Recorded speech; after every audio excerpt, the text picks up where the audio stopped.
Right.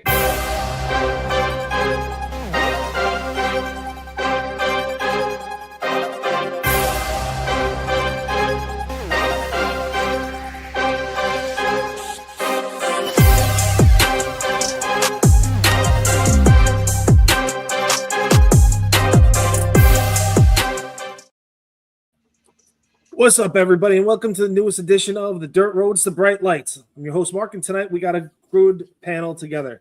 We got Aiden. Aiden, what's going on, buddy? Hey, what's going on? And we got Mr. Roman himself. Roman, what's happening, brother? Tell us what's going on. You know what? Besides, the book tour and touring Europe, I found myself, and I would rather watch baseball than talk about myself. So there you go. Now we're talking here. No more running with the Bulls for you, is what you're saying. No more. All right, everybody, thank you guys for joining in and watching us. If you go ahead and smash that like button, hit the subscribe button, you get all the new content that we got coming out and what the content is going on from everybody else on the channel as well. Let us know how you're thinking. Come join us in the chat. Let us know what you think about prospects tonight, some of the things going on and what you want to talk about as well, because we are interactive that way. But let's get it started off as we usually do. Big call up past since we last spoke was Colt Emerson, the big shortstop prospect for the Mariners. He is now in the big leagues. He called up a little bit ago. He was one of the guys that got signed to a nice big contract in the off season, or extension, I should say. He hadn't been doing too badly. This past year, I mean, in AAA, he was batting .255 before his call up, a 347, OBP, 469 slug, OPS of 816, pardon me. So he's got some good numbers under his belt right there. He's got 7 home runs, 26 ribbies, 17 walks, 46 strikeouts, 10 stolen bases. So and he's only played one game so far up in the big league, so I'm not gonna. There's no need to go through those numbers, but he's just the next list of one of the major shortstops that we had talked about originally, and someone who could be for the foreseeable future, kind of taking the toll and taking the reins and kind of being one of those the next dudes and the next studs. Daniel Bears, what's happening, brother? How's everybody doing how you doing on this Monday, brother? So Roman, Aiden, let me go to you first, brother. Colt, what do you think? About time he got called up? Too soon for him to get called up? Do you think he's sticking around, or you think it's kind of just getting a cup of coffee and kind of heading back down? Gut reaction, coffee and getting set down. Because the Mariners, they're trying to find themselves right now, and they, in my opinion, they need a spark, something get them going. So they're trying this out. In terms of Emerson, he, man, I don't know. Like I'm a huge advocate of let the guy kind of find his stroke in the minor leagues. When we take a look and you touch on his stats early on, he hit .255 in Tacoma. And before, when he was up in Everett, Arkansas was the major one, 282. So it's not like he was scorching it. To me, I don't know. Like I'm a huge advocate where I want to see a guy killing the ball, 330s, 340s, and you can't deny him. It's like, dude, he's wasting away. To me, it looks like he still has some learning to do. I mean, he's 20 years old. Yeah, I know you invested a huge contract in him, but it's a situation where is this going to be the next Tim Beckham, where you rush him in and he doesn't develop properly and he becomes maybe a trivia question? That's my thoughts. Aiden, how about your thoughts on Mr. Emerson, Colt Emerson? Just by the AAA stats alone, I think this is a way too early call-up. I know they invested a lot of money into him. Could turn out like Tim Beckham, Scott Kingery, around those lines. Could turn out something good, but right now, I just feel like he needed a lot more time in AAA, especially because this is his first full season in AAA. I'd like to see him have like a full season in the minor leagues before really getting another shot if this is just a cup of coffee. Sorry. I'll never make fun of someone talking. I give about 15 to 16 flubs in one setting, so you're good, man. But yeah, that's our thoughts. I put it back on you, Mark. Too early or just about right? What are your thoughts? I kind of was going over some of his numbers. You know, he wasn't really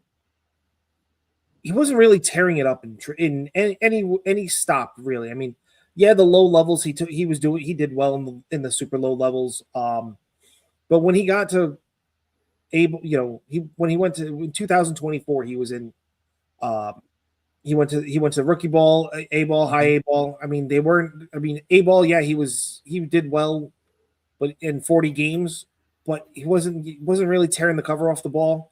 High A ball is only 29 games. He didn't really go crazy.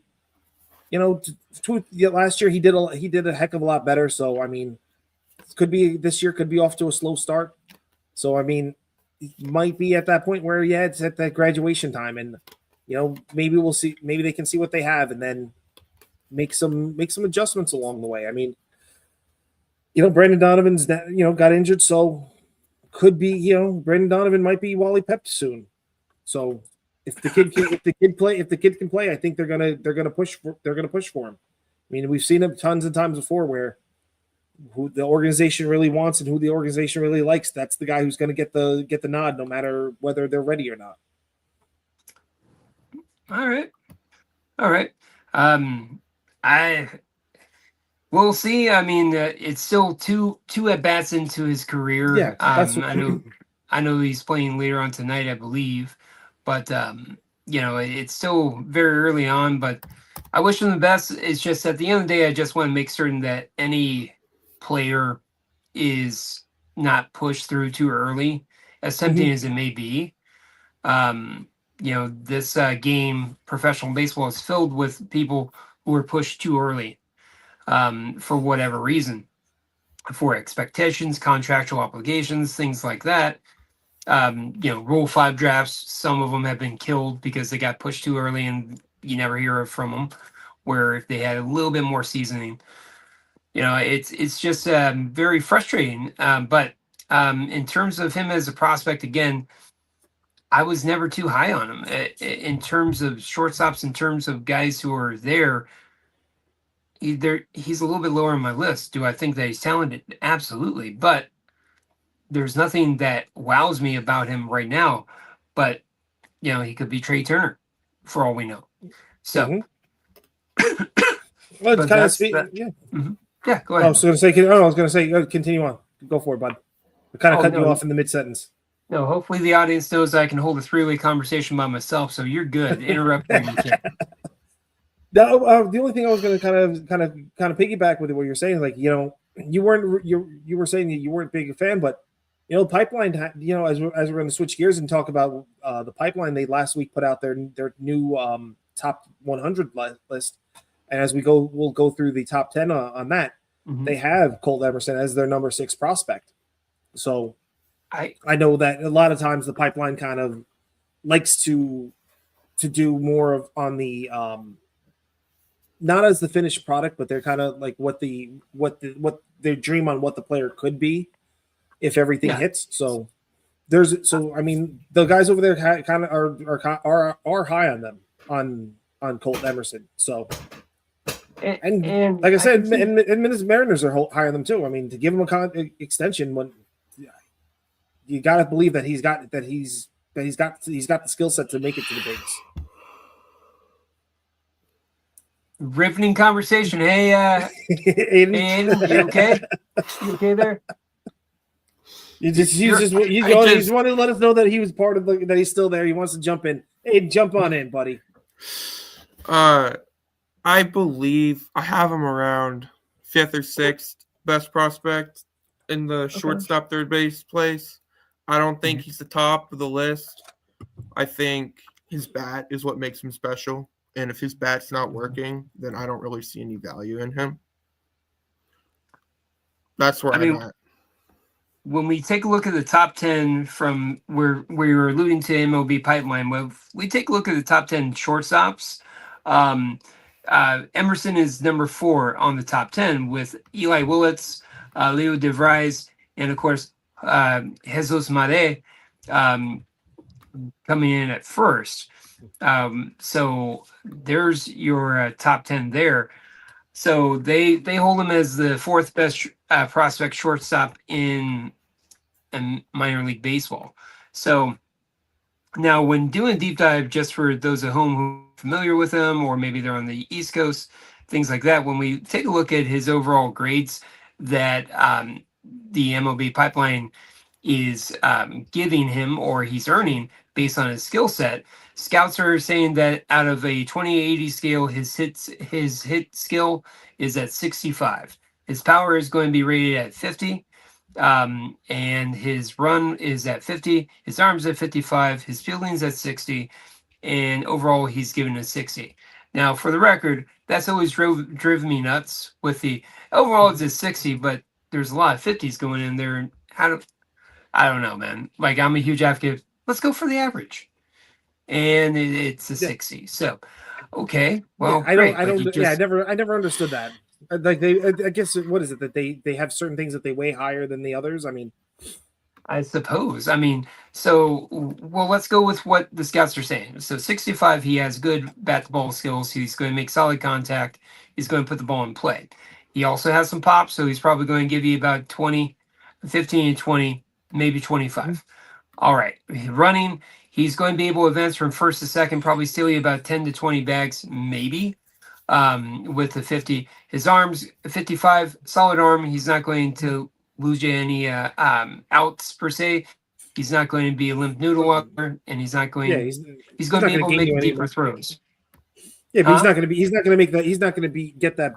His arm's not going to. Is not strong enough to go backhand in the deep in the hole at shortstop to make that gun down throw. Either with 55, you can. 55, you can. But not on a regular basis. Like there's guys out there that have like a 60, 70 great arm. Like those guys are just that arm will take you place. Like he might be able to get the ball, but if it's deep in the hole, it'll be a little bit of a problem for him. Well, finishing off real quick, his fielding 60, so he can definitely stick it. He can move and he can save some runs in the scout's eyes. So, I mean, to me, again, it was a head scratcher when they offered him a big contract. To be very honest with you, and I believe we talked on that. What, our first episode or so? Yeah, our first episode was all about that.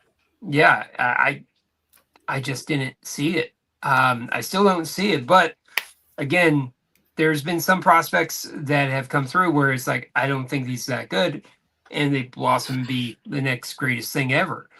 I mean, heck, Mike Trout lasted till the 27th pick. So there you go. But that's my 2 cents, man. But moving on, are we going to talk about the rest of the? We got a new top 10. You want to talk about that, my friend? Yeah, let's go down the list here. Number 1 obviously is Jesus Made.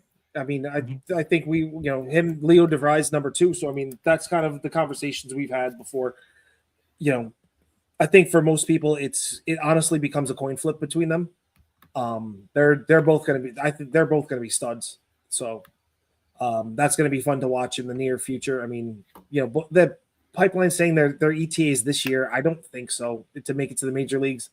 Give it next year. I think definitely next year they'll be in the bigs. Seth Hernandez, the number 1 right-handed pitcher now on the pipeline. I think he actually just got promoted to high A ball for the Pittsburgh Pirates. I mean, if he makes his way up soon, I mean, they can get him before Paul Skeens kind of gets moved on. I mean, that could be some serious power coming out of Pittsburgh, especially on the mound. Eli Willits in low A ball right now. He's another guy we talked about as well at one point. Treyu Savage, he's still there, but I don't, to me, he's not really a prospect anymore. I mean, when you're pitching in the postseason and whatnot, I mean, I kind of gloss over him. We just spoke about Colt Emerson, Cade Anderson, another Seattle Mariner left-handed pitcher. He's in Double A as we speak. Max Clark, the darling of everyone's eye right now for in the outfield. He's in AAA, just waiting to get called up. Jose DePaula from the Dodgers. We actually off right before we started here. We're kind of having this conversation about. I think that he's a guy not to be traded, but the right player is available to get that the Dodgers need. Mm-hmm. You know, hint, hint. Sandy Alcantara from the Marlins. Hint, hint. I think he goes in that deal. I think he's the guy that goes in that deal, or he's the headliner of that deal back to Miami. And then to round it out is Sebastian Walcott and from the Rangers, who's in AA as well. So, Aiden, what are your thoughts on the top 10 budget? I love Seth Hernandez, even as a Cardinals fan. Seth Hernandez is probably one of my favorite pitching prospects right now. Dude's 19, and he's given up only 2 home runs. I don't know how many earned runs, but I've seen a few of his games, and he's electric, man.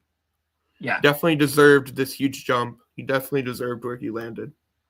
Yeah, Seth Hernandez. Just so we can give the stats here. He's 4-0 right now with a .82 ERA in 7 games, 33 innings pitched. He's given up 13 hits, 2 home runs, like you said, 11 walks, 57 strikeouts. His average against is 118 and a WHIP of .73.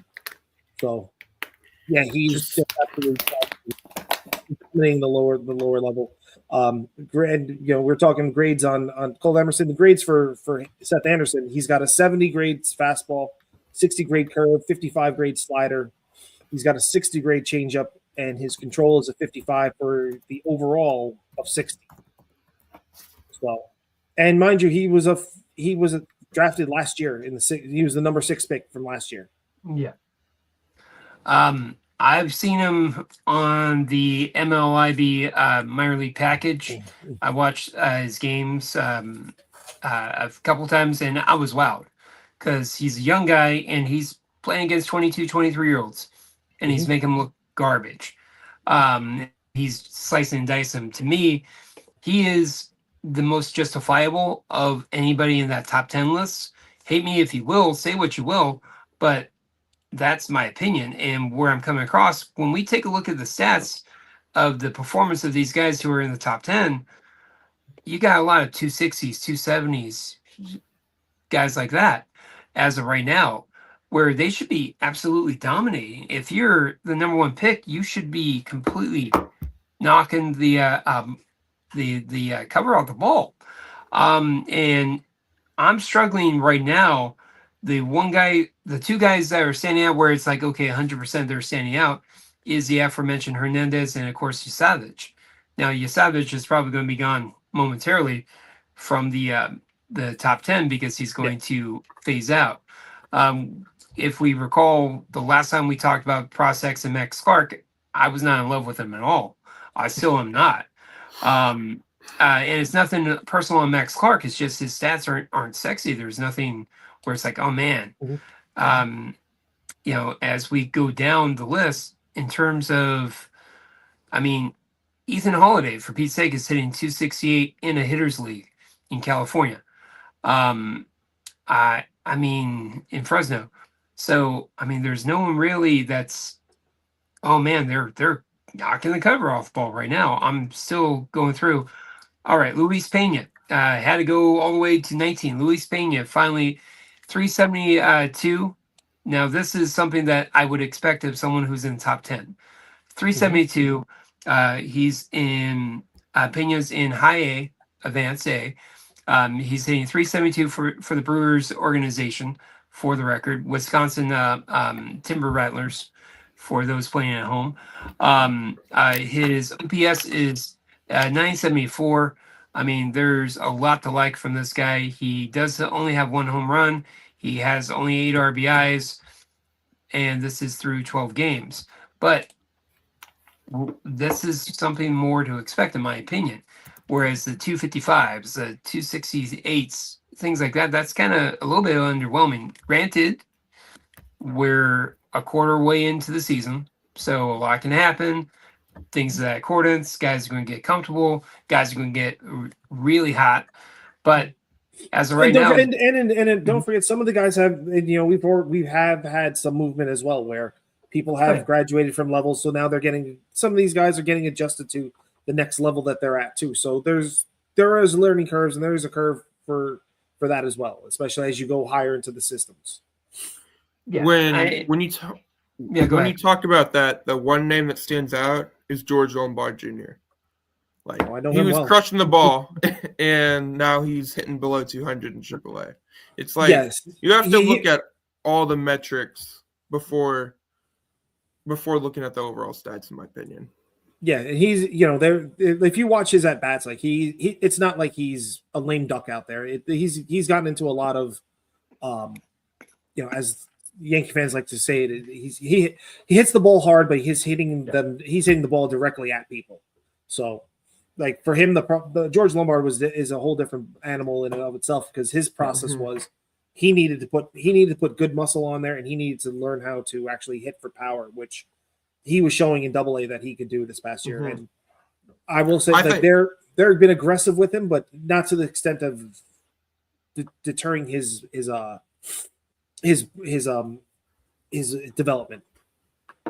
I think he'll be great. He's my shortstop in the future. He's getting real unlucky right now. Yeah. Oh, you don't want Anthony Volpe? Please, if I could run him over with a bus, I would. Come listen to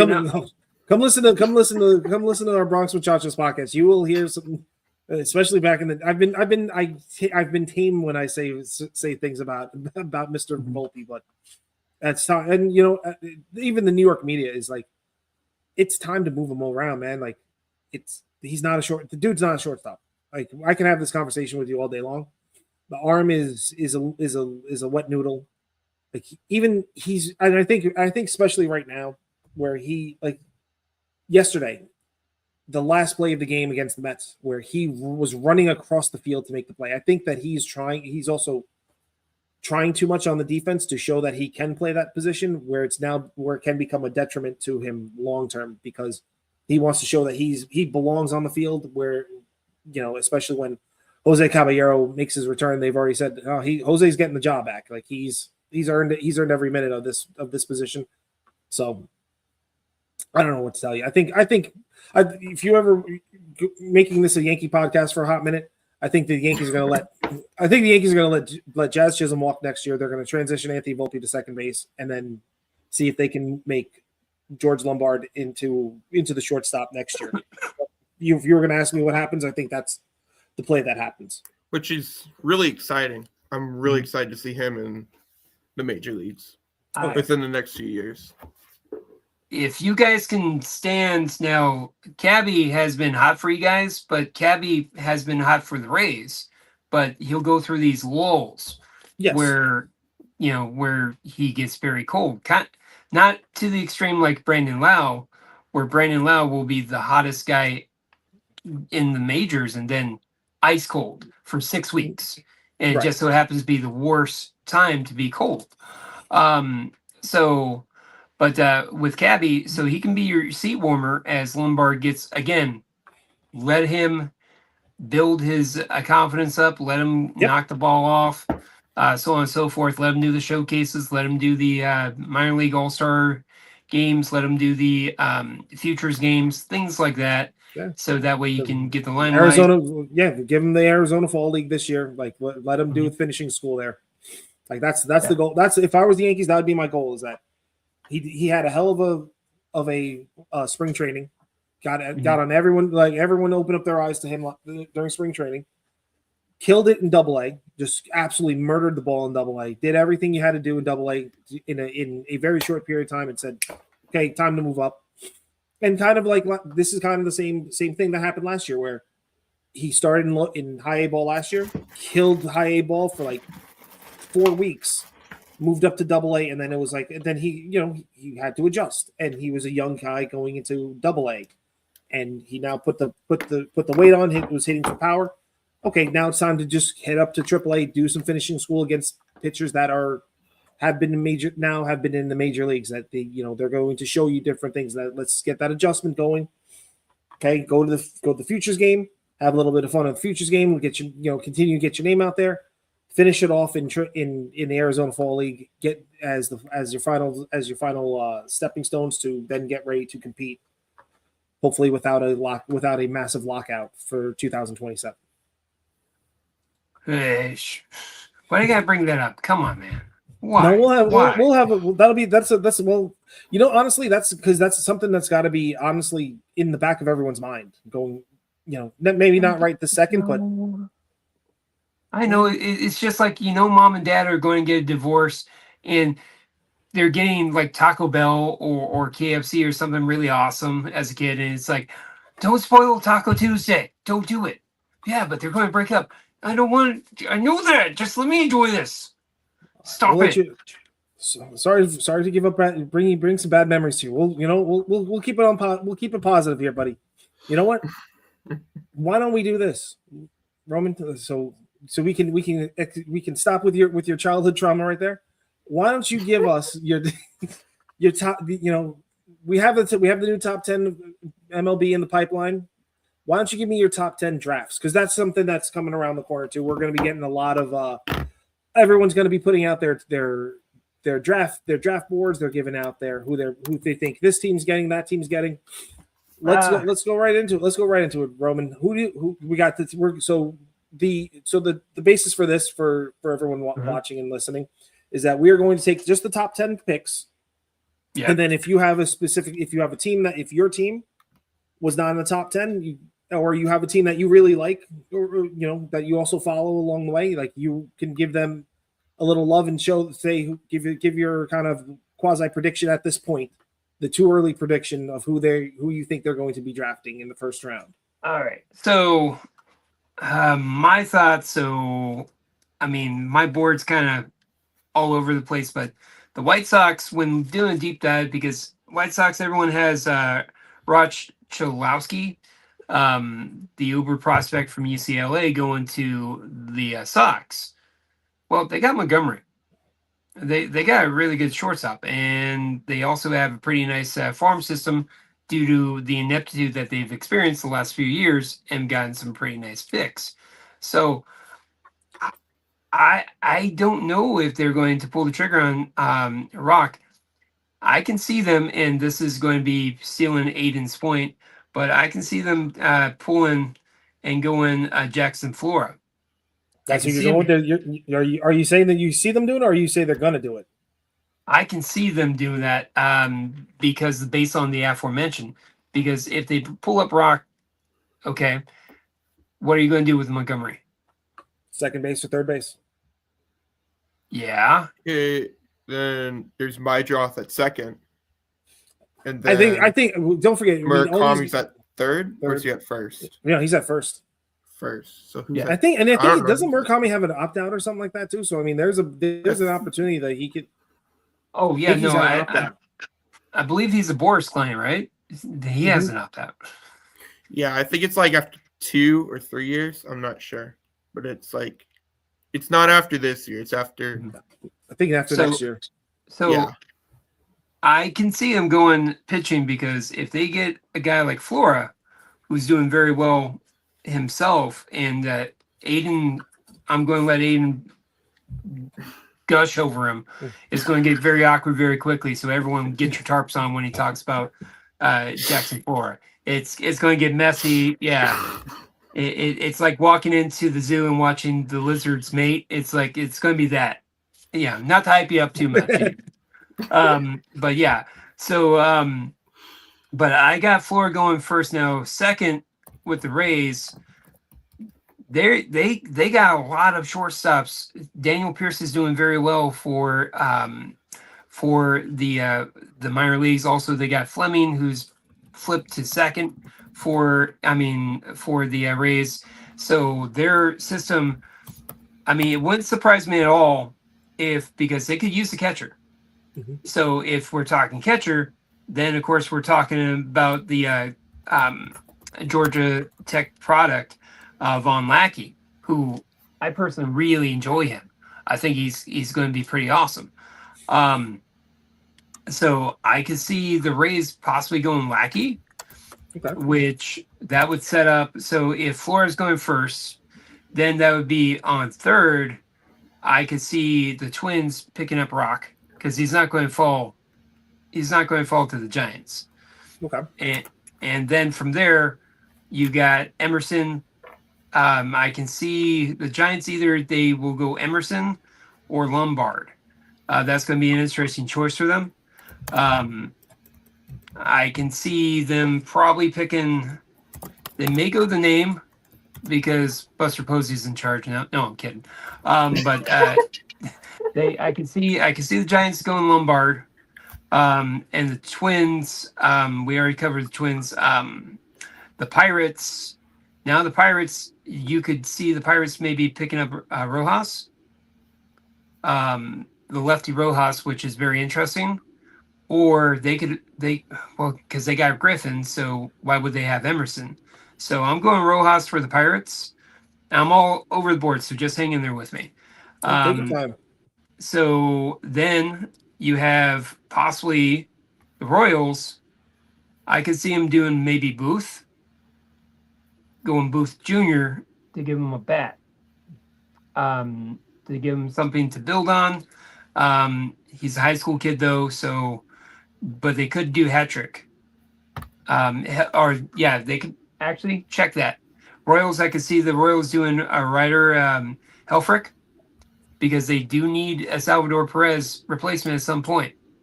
So if Vaughn doesn't go up top, Royals could probably move in on him. But I kind of like that. So the Athletics moving forward, and I'll do the 10 and then I'll stop. But the Athletics, with the Athletics, I could see them possibly.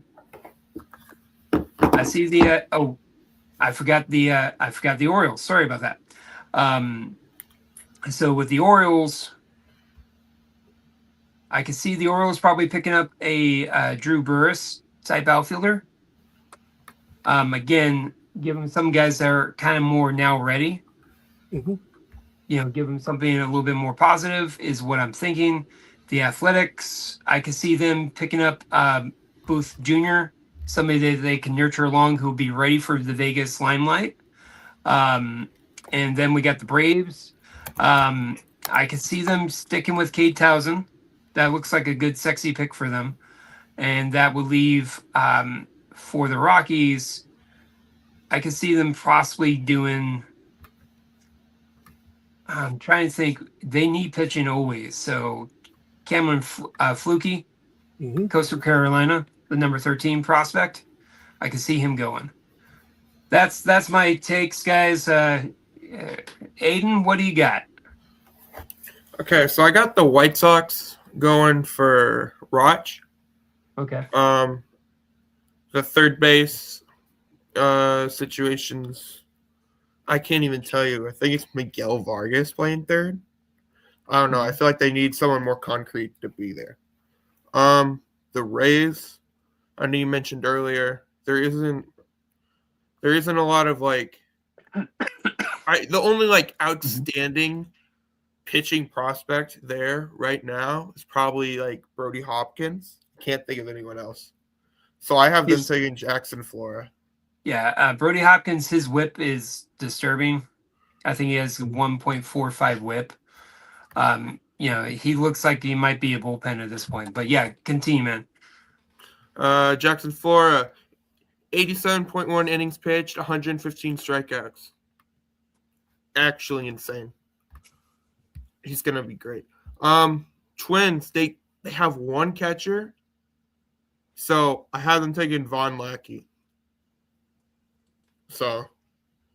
And then the Giants, who for some reason can't develop prospects unless they're traded to them, apparently. I have them taking Eric Booth Jr. I feel like they need a bat like his to help them really take that next step.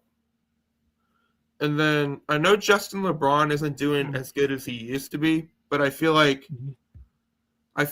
this is just a bad year for him, and I don't think it's going to affect his draft status too much. And I see him going number 5 for the Pirates. And then I have Grady Emerson at 6 with the Royals, but I don't think it's to play short. I think they might slide him over to third or second, depending on where they need him. And then I have Lombard going to the Orioles because the Orioles, they just lost Westberg for like the whole year. And we don't know how long he's going to be out for. He could be out for a way longer than that. They just struggle with injuries on like every position, it feels like. Athletics, I have Sawyer Stroh-Snyder, a really good outfielder prospect. And then I have my last two are also outfield prospects. I have the Braves selecting Drew Burris, which is really good prospect. I really like him. And then 10th, I have Rockies taking AJ Gracia. And then we're going to skip down to number 13. I have the Cardinals selecting Chris Hakopian. Hey, watch that dirty mouth. I have him being the third baseman of the future. I don't think Nolan Gorman's going to be here much longer. And that's all I have. Well, even though Chris is playing the second base for Texas A&M, you're gonna have him moving over to third. Mm-hmm. Okay. Yeah. Because I did see him. He can play there. He does good there. All right. So, all right. Well, thanks for sharing, Mark. You're on the clock, my friend. Oh, I'm on the clock. You are. All right. With the White Sox, I also agree. I think that they're going for the top guy, which is Rock. I can't see them passing that up. I can't see them passing it up, to be honest with you. I mean, it's a generation. I think he's going to be. I think everyone's going to believe that he's a generational type guy. He's going to get to the bigs within a couple of years. So it's kind of like a, keep it moving type of thing. Keep it simple, stupid type of thing. Number 2, the Rays. I think they go Jackson Florian. Like Roman, like you've said before, like the Rays don't have a lot of pitching specs right now, so having a blue chip like that in their system to kind of develop would be something worthwhile for them to do. The Twins, I personally believe they need a shortstop. That's great where Grady Emerson comes in, gives them a little bit. The Twins are kind of going through a rebuild. Why not just get themselves a stud shortstop to kind of go forward with? The Giants, you got Buster Posey there. They're in dire needs of catching help. Von Lackey screaming to go out to California. It's screaming for San Francisco. Aiden, I'm with you. I think Justin LeBron is going to the Pirates, not for shortstop. I think he's going to be the third baseman for them. The Royals, if you guys haven't, the Royals are very big on taking University of Florida pitchers because they can mold them. They've always said that they feel like there's a deficiency within the University of Florida pitching program, and Liam Peterson just screams like it's a Royals pick. Like they can take him and mold him into what they need to do, what's needed from there. Roman, I'm with you. Drew Burris going to the Orioles kind of just makes too much sense. The A's, I like the fact I think they're going for Gio Rojas. I think having a South Florida guy going out there is kind of and part of the whole process of having a young pitcher ready for Las Vegas to go along with a lot of the younger guys that they've now locked in for longer term deals. Kind of will help be ready and kind of be a face of the franchise, at least on the pitching side for them. The Braves, I think they're going to need some outfield help soon. I think, soon is a relative term, but I think Sawyer's Stroh-Snyder is their guy right there. Cameron Flukie, agree for the Rockies. I mean, they always need pitching. Like it's just something that they have to get. And I think coming from Coast, I think getting a college pitcher is what they need. Someone who can get to the bigs faster. Then I'm dropping down to number 14 with the Marlins. I think they're going for their hometown boy think that's where Jacob Lombard winds up. It's kind of a funny Wow. thing there, but I don't. I think it's just a fun. I think it's a fun pick to be down there. I don't think he's going to last that long. I actually think at some point he's going to. I think the Braves might be actually the guys who pick Jacob Lombard for a real pick. But I do think the Braves need outfield too, so kind of flips over that way, and then going all the way down, dropping all the way down to number 35 with the good old New York Yankees. They are having a god-awful time right now with catching prospects and catchers in totality. So Will Brick is who I'm saying they're going to get. Will Brick is a catcher. He actually out of Christian Brothers in Memphis, Tennessee. He actually has reclassified himself. So he is a 17-year-old coming into this draft. And he's been on the scout, the USA scout teams, the under 18 teams. So I think if he's available, I think that's it's a solid move for the Yankees to pick him up there. Mm-hmm. So those are my picks. Those are some solid picks. I was going to ask about Rojas because Aiden didn't pick Rojas anywhere, and it's like, damn. I like Rojas. I think he has a very interesting left. He brings some heat from the left side. He kind of reminds me of a poor man's Scott Kazmir a little bit, in my opinion. So I like Rojas. It could be like a Jesus Luzardo. I mean, he went to the same school as Jesus Luzardo, so they kind of it could be just following those footsteps as well. Well, yeah, and he also went to the same school as Roman Anthony. So, I mean, how can you go wrong? Yeah, Anthony Rizzo too. Yeah, I don't like Anthony Rizzo. He didn't sign with the Rays, so forget him. He's good. No, I'm kidding. He seems like a very good dude. I wish him the best, sincerely. But yeah, so it's going to be interesting. Is there any prospects that you guys personally like that you guys are looking for? Going around the room, anybody got any answers to that question? Aiden? Yeah. I've got a few. Landon Tomey, Jim Tomey's son. I've seen him play. He's really good. I really like him as I feel like second base, third base, shortstop kind of guy. Mm-hmm. I think he'll be a fun addition to any organization. All right.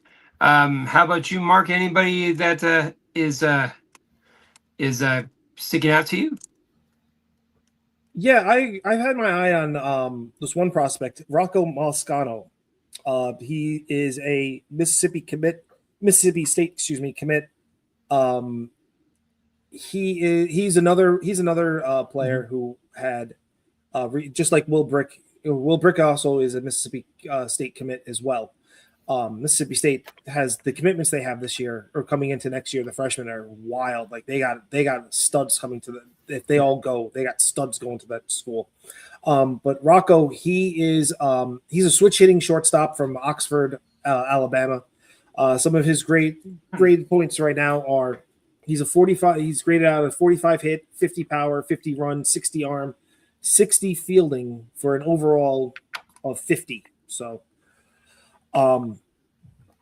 You can see I can see along the way, like he's coming down. He's more like a second rounder, maybe a second round supplemental pick, possibly. But I think that he's the type of guy. I think he's a sleeper that if you catch him in the second round, like you might actually get something that you can special to, if he signs. I mean, if he's going the second round, he might just turn around and head over to college, kind of boost his stock. But I that's the kind of kid I'm intrigued by. All right. What about yourself, Big Rome? There is a name and personal ties to the Rays. Caden Wechter. Caden Wechter, which is Doug Wechter's kid. He's pitching from a pretty powerhouse school over here in Tampa called Jesuit. For those of you who don't know, if number 6 in the nation. Yeah, if you guys ever get a chance to check out the school, their stadium is like a single A stadium. I mean, it's beautiful. It is. It's awesome. But Caden Wechter himself, he had a .78 ERA.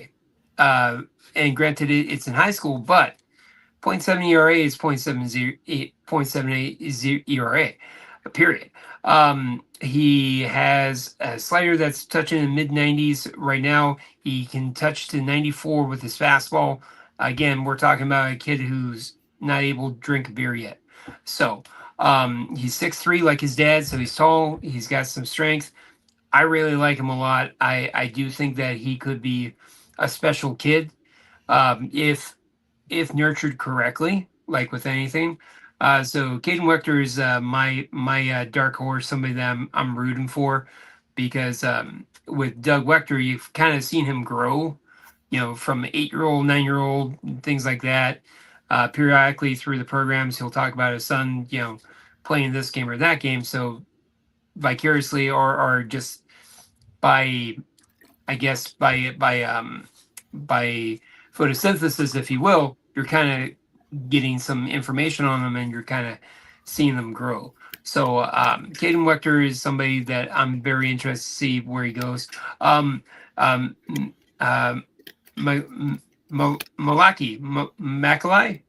Mackay Washington, another guy from Parkview High School, is also somebody that perks my interest as well for their record. So Malachi. Is it Malachi? Let's go with Malachi. Sure. And I scared off Aiden. Malachi sounds good to me. Malachi is a cool name. There you go. Oh. Malachi Washington. That sounds like an action hero to me. Malachi Washington. Yeah, but is somebody that I'm looking forward to. But those are my takes, man. Outstanding. Another sleeper I had, I really didn't really mention too much, but it's probably a first round talent if he doesn't go to Vanderbilt is Aiden Ruiz. He's a New York local, switch hitting shortstop out of Stony Brook. So he's the kind of kid that definitely. He's on the smaller side. I think he might wind up as a second baseman, but as of now, he's a shortstop. He's got a little pop on both sides of the plate, so it's another someone to kind of keep an eye on. Like he's kind of back of the house, first round pick, maybe supplemental type of guy, but someone I would keep an eye on as well. I have a feeling with this draft, and Aiden, welcome back, buddy. This is going to be one of those drafts where people won't really reach that pinnacle until 4 or 5 years, because there seems to be a lot of good undercurrent talent that may rise up. May not be sexy at first, but I can see there's a lot of solid choices here, with a lot of good baselines as long as they get nurtured. That's the whole thing. I don't see anybody who's ready for prime time right away. Maybe Rock, but and again, even that can be a maybe. I mean, yeah, I think Rock is definitely like a 28, 29 type of guy. Like he I think he's going to be he's the first one that makes the move, that makes the jump into the big leagues from this group. But it's not just because he makes the first one to make the jump doesn't mean he's actually the best of the group. Like right now, he's the best. But then again, I mean, pitchers can kind of move faster. There's a better chance of a pitcher getting into the big leagues faster than a position player because you can always throw him in the bullpen. So, we're talking about the Rays with Jackson Floria. I mean, if they need, next year, if they, I'm saying the Rays get Jackson Floria, they need bullpen help next year. They can just kind of be like, okay, well, you just go there and you could do like the old school ways of doing things that you're our top guy, get the innings in from the bullpen. Be a big leaguer from the bullpen, then work and earn your spot in the rotation. I mean, that's how they brought in David Price. Granted, his first start was against the Yankees in Yankee Stadium, but that's how they nurtured him along. They did the same thing for Jeremy Hellickson as well. Matt Moore, same thing. So on and so forth. That's like an 80s thing because like David Cohn, when David Cohn came up, he came out of the bullpen. He was a bullpen guy first, and then got his way into the rotation. It's a way of passage back then. So it's a kind of a dying art form, if you will. Like Chris Sale's another one. Chris Sale came up as a bullpen guy, and then they moved him into the rotation. I remember I went to a game back in 2011 in Chicago, Chris Sale, because he was a Florida kid, but he made a mistake throwing a fastball at Dan Johnson. Dan Johnson, all did was hit fastballs. So yeah, so he made a mistake throwing him a dead red fastball, and Dan Johnson didn't miss it. So lefty, and he parked it to the seat. So uh, sorry, I'm getting so choked up by it. But to answer the question, if the Rays need bullpen help, they'll bring up Brody Hopkins for certain on that one. I can see Brody Hopkins probably making that jump to the bullpen sooner rather than later. That's my thoughts on that one. But Aiden, how about you, man? How you doing there? You okay? Did we Yeah. scare you off with some of our prospects? You didn't like Caden Wechter too much? I actually closed the tab. All right. He just didn't like you talking about him. That's all. Okay, whatever. Sorry, I didn't know that was on. I didn't know that was on like your no touch rule there, man. You know, hey, look. Yeah. Roman didn't realize it was an option. Oh, I don't think what you're talking. I can just close out of here and leave. Trust me. I mean, geez, half the time with the Yankee stuff, I probably go, shoot. Oh, sorry, I sneezed. Sorry, guys. No. It's great to see another perspective, and it's great to get more information. So I'm grateful for that. So no problem. But yeah. So for your guys' teams right now, seeing that we got a Yankee rep, we got a Rays rep, and we got a Cardinal rep, or three guys in your minor league systems that right now that you really like. Maybe some dark horses. Who do you guys got? I'll go Aiden first, and then I'll go Mark. So Aiden, who you got, bud? Max Racek, converted to bullpen this year. It's done great out of the Memphis bullpen. Also like Skylar Hales, flamethrower in the Memphis bullpen. You can see a trend here. And then I also really like Brian Torres. I mean, he's mashing the ball. He's hitting .330 in Memphis. Those are my top three. Okay. Nice, man. Nice. Mark, same question for the Yankees. Anybody tickles your pickle? Oh, there's plenty of people that tickle my pickle. I kind of go for my guys. I'm kind of looking at more not redemption, but recovering from injury. So like a Chase Hampton, who was at one point the top pitching prospect for the Yankees. He's gone through some elbow issues. Last year had Tommy John surgery. Coming back from that right now. Same with another guy, Thatcher Hurd. He's LSU. He was a former LSU college pitcher. Another one that had Tommy John surgery. He's more of a bullpen arm, and I think that he can kind of move through the system a lot faster to get up to the big leagues. And then let's take it. I want to take it all the way down to another guy that's a bullpen guy, because Yankees are very, very good right now with developing pitchers, especially bullpen arms, especially high velocity. Eric Reiselman is another guy. Pardon me. Bless you. Thank you very much. Yeah, Eric Reiselman, I think, is somebody that the Yankees should keep their eyes on. And he should be he could make his way to the big leagues this year. He's got the stuff. He's got the stuff for it. So, especially coming out of the bullpen. So, those position players, the Yankees kind of don't have the top end guys right now per se. Other than obviously a George Lombard, you have Dax Kilby that's coming. That's just came back from a little stint on the IL. Spencer Jones is not. I don't consider him much of a prospect right now, even though he's in the big leagues, but two, even so, he's kind of lost a little bit of shine. But the pitching is where the Yankees really shine right now. So that's where I think those guys, especially, the Yankees need a lot of help in their bullpen. So getting a guy like a Thatcher Hurd, Eric Reiselman up in the bullpen fast could could do wonders for them. All right. Nice, man. Nice. For the Rays, I'm in love with this guy named Tatum Gray as a prospect. He's 18 years old. I know I threw his name out there when Mark and I talked last time 2 weeks ago. Just pretty much the whole Charleston River Dogs um, roster is looking amazing. I mean, in terms of the guys that they got going on, Daniel Pierce, they got Cooper Fleming, Tatum Gray. Tatum Gray is 18 years old. He's from Iowa. He can hit from both sides of the plate. Now, he does have a little bit of a cold spot that he's hit right now. He was hitting in the 313s for the longest time. Recently, he's dropped down. He's went over for the plate. He's in 270s right now.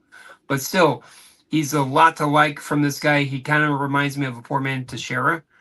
Granted, not the bat speeds just yet, but he has a lot to offer on that one.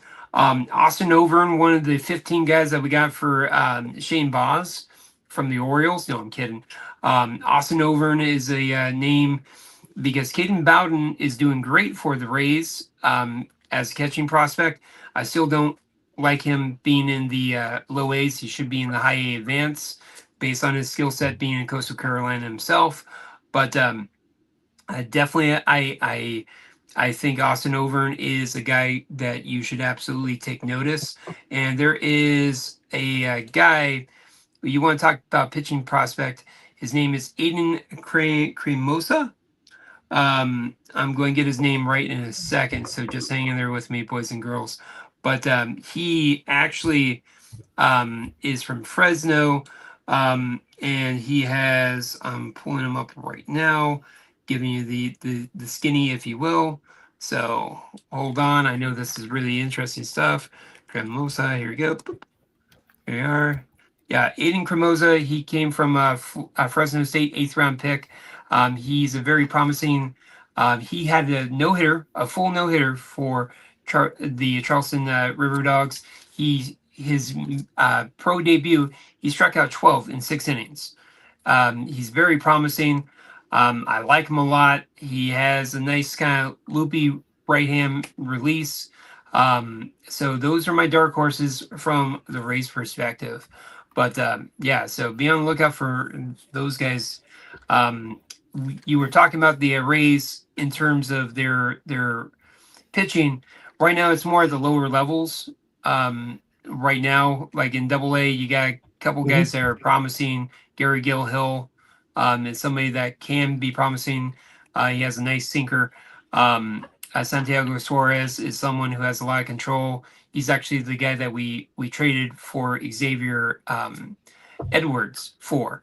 So he's going to be a promising guy. I can see those two being in the rotation very soon, probably in 2 years or less. So, but we'll see, man. We'll absolutely see. That's my take, guys. Anything else going on with you guys? No, I think that's it for me. All right. Well, if you guys don't have anything else, just to do the shameless plug, and then I'll hand it back over to you, Mark. Is Mark touched on it earlier, guys? Remember, hit the like and subscribe button. Of course, we got great content here at Baseball Banter Broadcast. Be certain to check out our website as well. There's some amazing articles and unique takes that we have going on by some up-and-coming writers and guys who've been doing it for a while. So please check that out as well. Of course, and as always, comment if you think that we're full of it. Let us know. If you think we're the worst thing ever, share us with your friends. Let them make fun of us. We're good. Of course, if they like my takes, my name is Roman. If they don't like my takes, my name is Dave. Be certain to send the hate mail to Dave, of course. But that's my take. Aiden, where can people find you? At Roykoff Rumble on X, and I write articles on the website a lot too. So I know you're one of the shining stars I was talking about, bud. Age. Now you make it awkward. Okay, yeah. Jeez, yeah. One of the uncut diamond that he is. No kidding. A little bit of Adam Sandler there. Just a little smoochy, yeah. Smoochy. Oh. I'm making him. I'm making him blush. He was yawning at me earlier. He's blushing. There you go. Oy vey. No, but that's good. Mark, you got the 4, but I've said my piece. Yeah, thank you. Tomorrow night you can catch the podcast Bronx Muchachos. Every other week we do either Tuesday nights, Thursday nights. This week is going to be tomorrow night, so on Tuesday, come check us out 8:30, 9 p.m. So give us a like, give us a like, subscribe button. Come join us in the chat if you talking Yankee baseball, obviously. But yeah, outside of that, guys, for Roman, for Aiden, for myself, this is from the bright light, from the dirt roads to the bright lights, signing off.